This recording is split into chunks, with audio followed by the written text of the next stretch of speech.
Hey there, colleague. How in the world are you doing? I got a really cool question the other day through my blog from Alora. It was about the 2x10 strategy, which I'll recap in a second. And she asked, how do you initiate the very first conversation in the 2x10 series? And what if they ask you why you're doing this? I've got some answers. Let's take a look.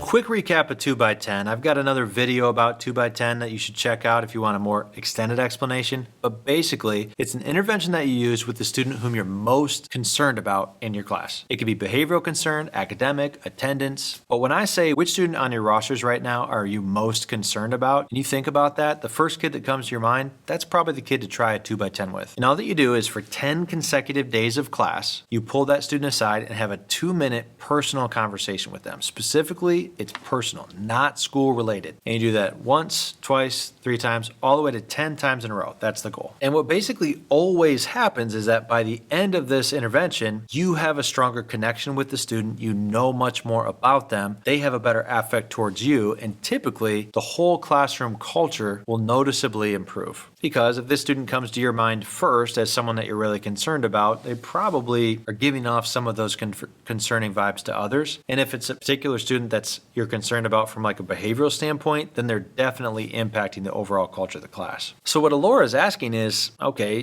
this is a student that you're concerned about. All of a sudden you pull them aside and you're talking to them for 2 minutes about personal stuff. How do you initiate that? And what do you do if they say like, why are you doing this? Couple of things. When I begin a 2x10 intervention, I'll typically address the elephant in the room and I'll say, hey, I just realized there's a lot I don't know about you and I'd love to get to know you more. So let's do that. And then I'll use a prompt to start to just ask some questions. What types of stuff do you like to do when you're not in school? What's your least favorite thing about school? Oh shoot, that's school related though. No, don't do that. You ever watch shows? What kind of movies do you watch? What's a really interesting conversation that you had recently? And typically with students like this, that first conversation is going to feel very clunky. So I would actually set a timer on my watch non-conspicuously. And then when that thing vibrates to let me know the 2 minutes is over, I'll end the conversation because it's kind of like pulling teeth at first. I've got another video where I give you 25 prompts. I'll include a link below that you can use in 2x10s. And you kind of need 25 sometimes because the first few may flop, but eventually you're going to notice a little spark in the student's eyes. And then when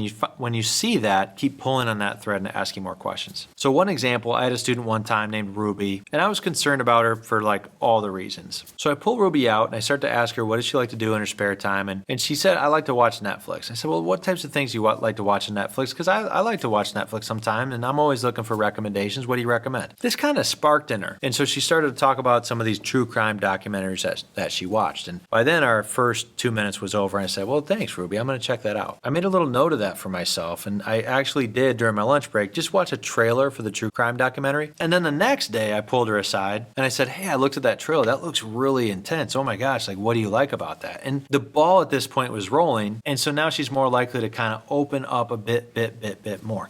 My goal in 2x10 is never to get into the deep, dark details of my students' lives. I'm not like a trained counselor or social worker. I don't know what to do with that stuff half the time. And when a student does divulge that type of information, typically I'm just referring them to someone who can help. I guess one other thing to say here is that I never tell a student that I'm going to talk to you for the next 10 days for 2 minutes straight. I don't tell them that they're in this intervention. I don't talk to them about 2x10. My students don't know that. And to make it a little less obvious that I'm targeting this student, I'll try to vary the times that I pull them aside. So maybe one day, if they get into class early, I'll step into the hallway with them and say, hey, let me talk to you real quick about that thing we talked about yesterday. Maybe one day it'll be during the warm-up. While my students are engaged in warm-up, I'll just say, hey, could you step in the hallway real quick? Or, I might just, talk to them quietly right where they're sitting. And then maybe another day I'll pull them aside, say, hey, Ruby, hold up real quick. I wanted to ask you another question about that show. So I try to make it feel more organic than this thing. Okay, it's 10:10 and now I'm pulling Ruby into the hallway and nobody else gets pulled in the hallway, and I try to make it more subtle. Another thing that's important to understand about my class context is that since I'm attempting moments of genuine connection every single month with every single kid, my students are used to being pulled aside, and it's not just the 2x10 target student that I'm pulling aside to talk to. I'm talking to other kids as well. It's just not with that 10 days straight consistency. So it usually blends in. I don't think I've ever had a kid who said like, why are you doing this thing to me every single day for 9 days straight? If I ever did have someone ask why I'm doing this, like Alora's second question, then I would just say, I just want to get to know you better. I just appreciate you and I want to know you more. That's about it. That's how I answer Alora's great question. If you have more questions, just put them in the comments. I'll answer them eventually. Cheers.